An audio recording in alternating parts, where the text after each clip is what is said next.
This story is titled, After Losing My Parents, My Brothers Left Me in Foster Care. 10 years later, they want my help. Hey everyone! If you're enjoying these stories and want to support the channel, don't forget to hit that subscribe button. It's completely free, takes only a second, and helps me bring you even more awesome content like this. Now let's start the video. OP starts by saying, when I was 10, my mom passed away. It was sudden, and there wasn't much time to process what was happening. One day she was there, and the next, she wasn't. It was a car accident. I remember sitting in the waiting room at the hospital while the nurses spoke in hushed tones. My brothers, Kevin and David, were both there, but they didn't seem as shaken as I was. Maybe it was because they were older, or maybe it was because they had already started pulling away from our family by then. Kevin was 23 and busy with his new job, and David, at 19, was starting college. I was just a kid, and suddenly everything I knew about stability and family was gone. At the funeral, I expected my brothers to step up. I mean, they were adults. Kevin had his own apartment, and David was sharing a dorm with a couple of friends. I figured one of them would take me in, or at least offer to. But instead, I overheard them talking about arrangements. That's how I learned I wasn't going to stay with either of them. The social worker who showed up the next week confirmed it.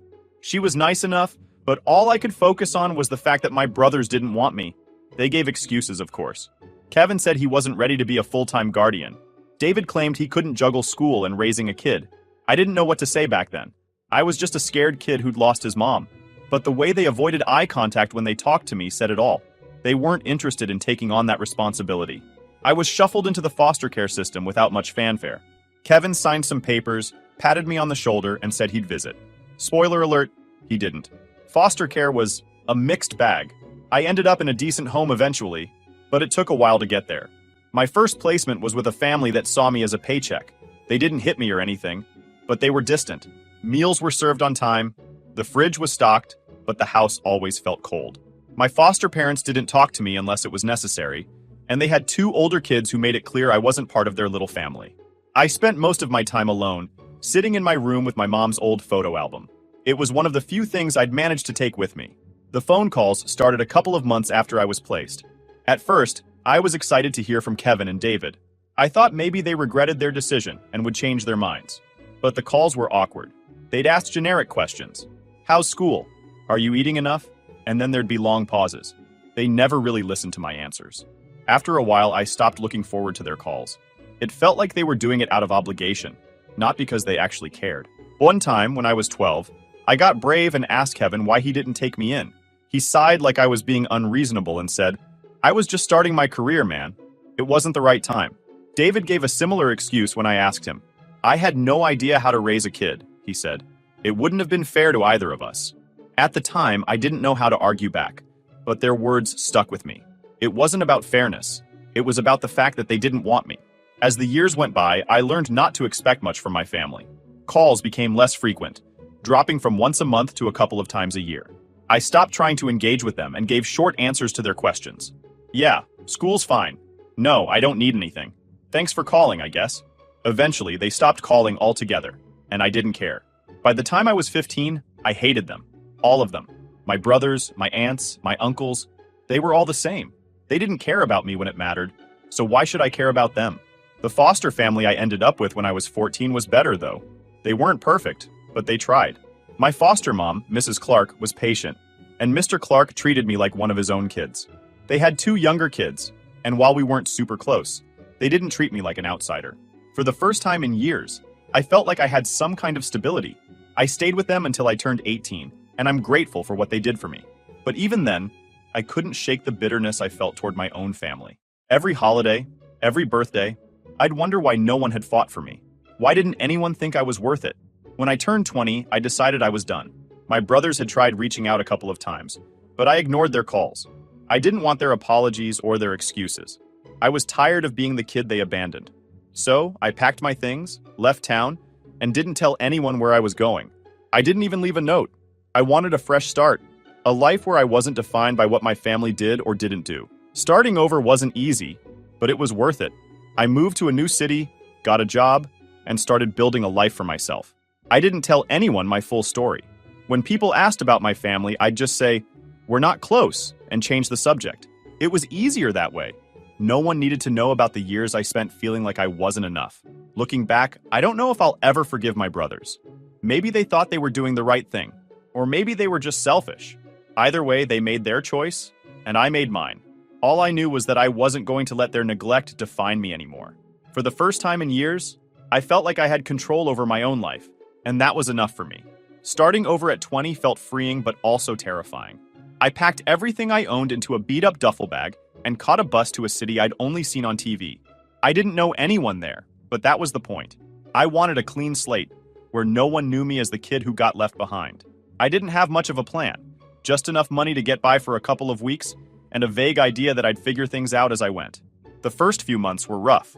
I stayed in a cheap hostel while I looked for work, eating instant noodles most days and stretching every dollar. I'd pick up odd jobs, dishwashing, unloading trucks, cleaning offices, just to keep the lights on. I barely slept, partly because the hostel was noisy, but mostly because I couldn't stop thinking about whether I'd made the right choice. Was it stupid to cut ties with everyone and start from scratch? But every time I thought about reaching out to my brothers, I'd remember those awkward calls, the excuses, and the way they let me down when I needed them most. That was enough to keep me moving forward. Eventually, things started to click. I landed a job at a small coffee shop, the kind of place where the regulars knew your name and tipped in crumpled dollar bills. The pay wasn't great, but it was steady, and the owner, Mrs. Patel, took a liking to me. She reminded me a bit of Mrs. Clark, my last foster mom. Kind, but no nonsense. She'd nag me about eating more vegetables and staying out of trouble, which I secretly appreciated. It had been a long time since anyone cared enough to do that. Working at the coffee shop gave me a sense of stability I hadn't felt in years. I started making friends with some of the regulars, like Alex, who ran the bookstore next door, and Lisa, a student who always came in with her nose in a textbook. For the first time in forever, I felt like I had a community. No one asked about my past, and I didn't offer any details. They just knew me as the guy who made a killer latte and always had a joke ready. It was enough. At 22, things got even better. That's when I met Sarah. She came into the coffee shop one rainy afternoon, soaked to the bone and looking like she'd had the worst day ever. Her umbrella had broken, and she was running late for a meeting, but she still stopped to order a chai latte. When I handed it to her, she smiled and said, "Thanks for not judging me for looking like a drowned rat."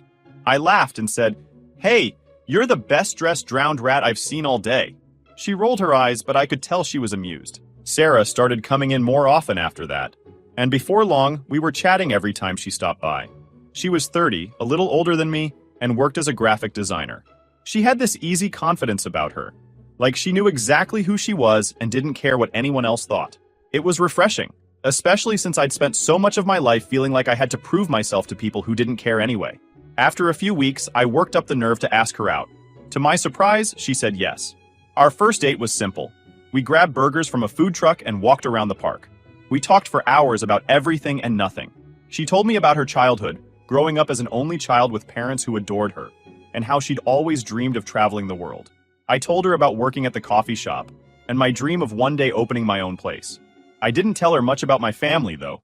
I just said we weren't close and left it at that. Sarah didn't push for details, which I appreciated.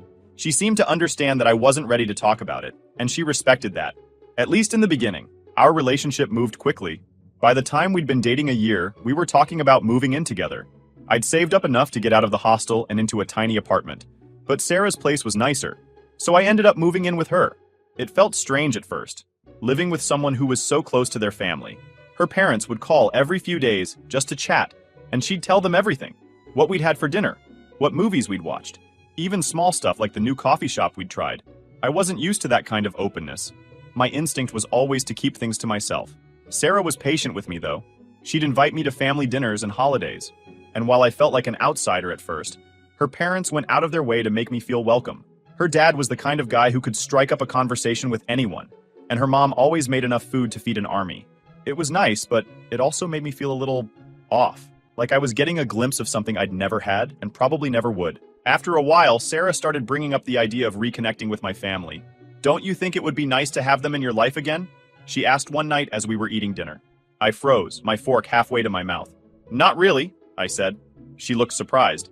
"But they're your family," she said, like that was supposed to mean something. I told her I didn't want to talk about it, and she dropped it. Or at least, I thought she did. Looking back, I think Sarah genuinely believed she was helping. She grew up in this tight-knit, supportive family, so I don't think she could understand why anyone would want to cut ties with their own blood. To her, family was everything. But to me, family was just a reminder of all the times I'd been let down. For a while, things were good. Sarah stopped bringing up my family, and I let myself believe she'd finally understood where I was coming from.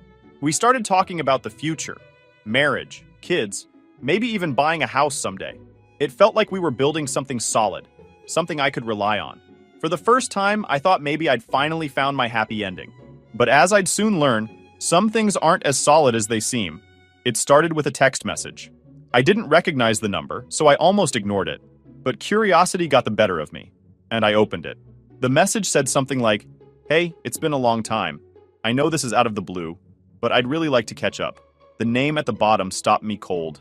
Kevin, my oldest brother.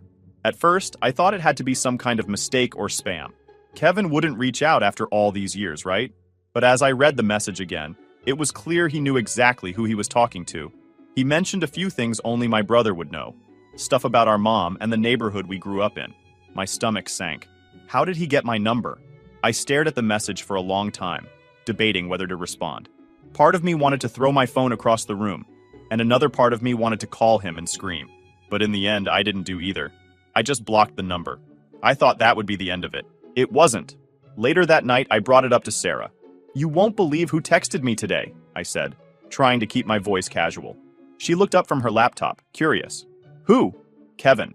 My brother," I said. Her reaction wasn't what I expected. Instead of shock or concern, she gave me this weird, guilty look. "Oh," she said softly. "I was going to tell you about that." I froze. "Tell me about what?" She hesitated, and that hesitation told me everything I needed to know. "I gave him your number," she admitted. It felt like the floor dropped out from under me. "You what?" "I just thought," she started, but I cut her off. "You thought what? That I wouldn't notice? That it was okay to completely ignore everything I've told you about my family? I thought maybe if you talked to him, you'd realize it's not as bad as you think," she said, her voice defensive now. "You've been holding on to this anger for so long, and I just wanted to help you move past it." "Help me?" I snapped. "Do you have any idea what you've done? You had no right." Her face crumpled, but I didn't care. I couldn't believe she'd gone behind my back like this, especially after all the times I'd told her how I felt about my family. I thought she understood. I thought she respected my boundaries. Clearly, I was wrong. She tried to explain herself, saying she only wanted to help and that she didn't mean any harm. But to me, it didn't matter what her intentions were. She crossed a line and I couldn't look past it. "I can't do this," I told her finally. "We're done." Her eyes widened. "You're breaking up with me? Over this?" "It's not just this," I said. "It's the fact that you don't respect me enough to listen. I told you how I felt, and you went behind my back anyway. I can't be with someone who thinks they know better than me about my own life." She started crying, which only made me angrier. "I'm sorry," she sobbed. "I didn't mean to hurt you. Please, let's talk about this. We can fix it." But I didn't want to talk anymore. I'd said everything I needed to say. "You need to move out," I told her. "Take as much time as you need, but I want you gone." She cried harder, begging me to reconsider, but my mind was made up. Trust is everything in a relationship, and once it's broken, there's no going back. At least not for me. The next few days were a blur. Sarah moved out of our apartment, taking her things one box at a time. I tried to avoid being there while she packed. It was too painful to watch, even though I knew I'd done the right thing. Her parents started calling me, which only made things worse. They left voicemail after voicemail, saying Sarah was heartbroken and didn't understand why I was being so harsh. They argued that she had good intentions and didn't deserve to be punished for one mistake. But it wasn't just one mistake. It was a betrayal of trust. And if they couldn't understand that, there was no point in trying to explain it. I blocked their numbers too. One night, about a week after Sarah moved out, I sat on the couch staring at the empty space where her bookshelf used to be. I felt this weird mix of emotions. Anger, sadness, relief. Part of me missed her, but another part of me was glad she was gone. I couldn't shake the feeling that this breakup was inevitable, that sooner or later, her idea of family and mine were bound to clash. Looking back, I think Sarah genuinely believed she was helping me. She thought she was fixing something that was broken, but what she didn't understand is that some things don't need fixing.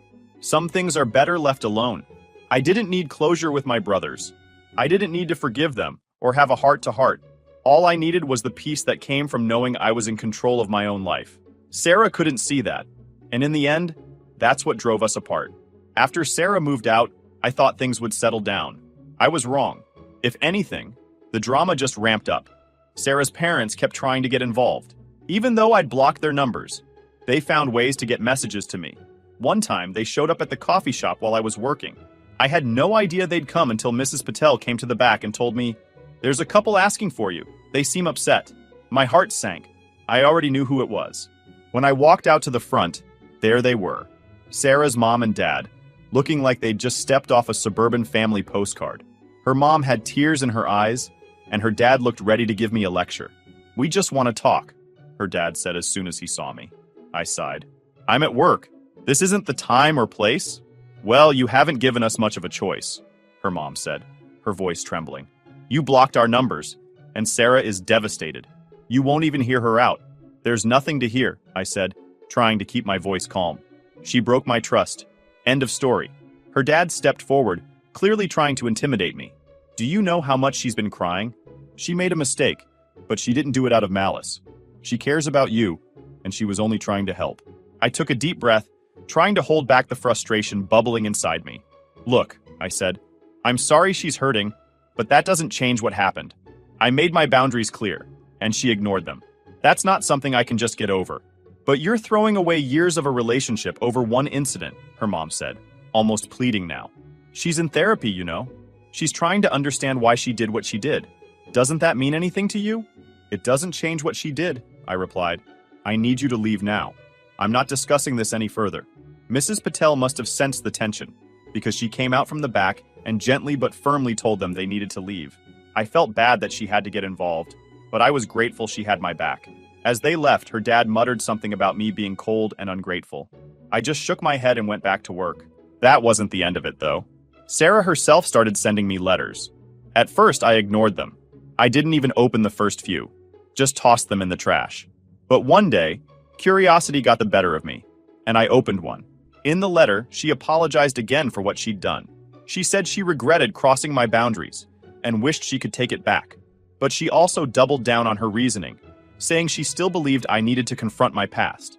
"I just wanted you to have the chance to heal," she wrote. "I didn't mean to hurt you. I was trying to help." Reading that letter made me angrier than I thought it would. It wasn't that she was apologizing. That part was fine. But the way she kept framing it as if she knew better than me about my own life, that made my blood boil. She didn't understand that her version of help was the exact opposite of what I needed. I didn't respond to her letters. I didn't see the point. It was clear we were never going to see eye to eye on this, and dragging it out would just make things worse. I focused on work, on rebuilding my routine without her. Some days were easier than others. There were moments when I'd think about texting her or calling her, just to see how she was doing. But I knew better. Once trust is broken, it's almost impossible to fix. Around this time, my brothers started trying to contact me more persistently. Blocking Kevin's number hadn't been enough. They found me on social media too. I'd deleted my accounts years ago, but apparently Kevin had gotten David involved, and David wasn't blocked yet. I got a message from him that just said, "We need to talk." I deleted it without replying, but the message lingered in my head for days. What did they want? Why now? I couldn't shake the feeling that Sarah's meddling had opened a door I'd worked hard to keep closed. It made me resent her all over again, even though I knew I was the one who had to deal with it now. Eventually, I decided to send David one last message. It was short and to the point. "I'm not interested in talking. Please stop contacting me." I blocked him immediately after sending it. I thought that would be the end of it. I was wrong again.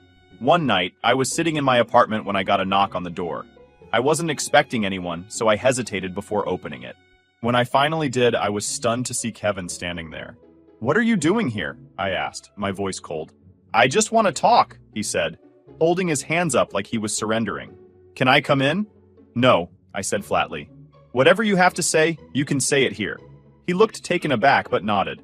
"Look, I know you're mad at me and David. I get it. We should have done more when Mom died.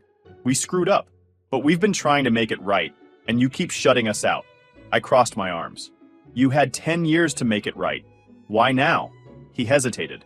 "We didn't know how to reach you." And then Sarah reached out. She told us what happened, and it got us thinking.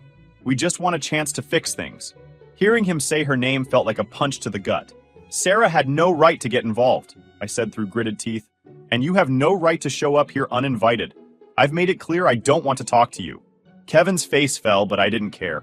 "I'm sorry," he said quietly, "for everything. I miss my little brother." "You should have thought about that before you abandoned him," I said. Then I shut the door in his face. That night, I couldn't sleep. Seeing Kevin brought back memories I'd tried to bury. Memories of being a scared, lonely kid, wondering why no one wanted him. It reminded me why I'd cut ties in the first place. Some people don't deserve second chances. After Kevin showed up at my door, I knew I had to make some changes. Blocking numbers and ignoring messages wasn't enough anymore. My family had a way of creeping back in, no matter how clear I made it that I didn't want anything to do with them. It felt like I was constantly looking over my shoulder, waiting for the next message or knock at the door. I hated feeling that way, like I wasn't fully in control of my own life. The first thing I did was talk to my landlord. I explained the situation, leaving out some details, and asked if there was any way I could get out of my lease early. He wasn't thrilled, but after I offered to cover a month's rent as a penalty, he agreed. I started looking for a new place immediately, focusing on neighborhoods farther from where Kevin might think to look. Within a week, I found a small studio apartment on the other side of town. It wasn't much, but it was mine. And most importantly, it was a fresh start. Packing up my old place was bittersweet. As much as I wanted to leave, this apartment had been my first real home after foster care. It was where I'd started rebuilding my life, piece by piece. It was where I met Sarah, where I'd thought for a while that I could finally have something stable.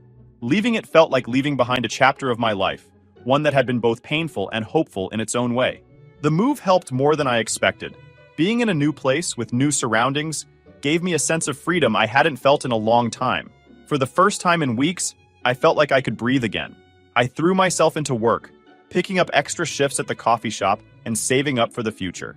Mrs. Patel noticed I was working harder than usual and pulled me aside one day. "You okay?" she asked, her eyes full of concern. "Yeah," I said, forcing a smile. "Just keeping busy." She didn't push, but I could tell she didn't fully believe me. Still, her kindness meant a lot. It reminded me that not all relationships had to be complicated or painful. Some people just cared because they wanted to, no strings attached. Sarah, of course, didn't give up right away. Even after moving, I got a couple more letters from her, forwarded to my new address. I didn't bother opening them. I knew whatever she had to say wouldn't change anything. I'd made my decision, and I wasn't going to second guess it. I kept telling myself that trust was the foundation of any relationship, and once it's broken, there's no going back. It was hard, though.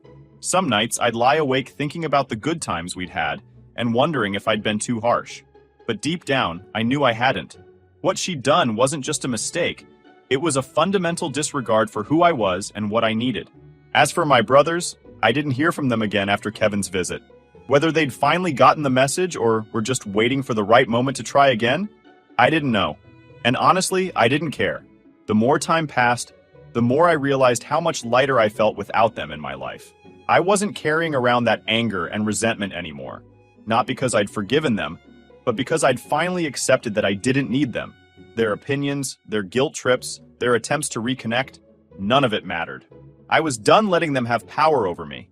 One day, about 6 months after Sarah and I broke up, I got an email from an old friend I hadn't talked to in years.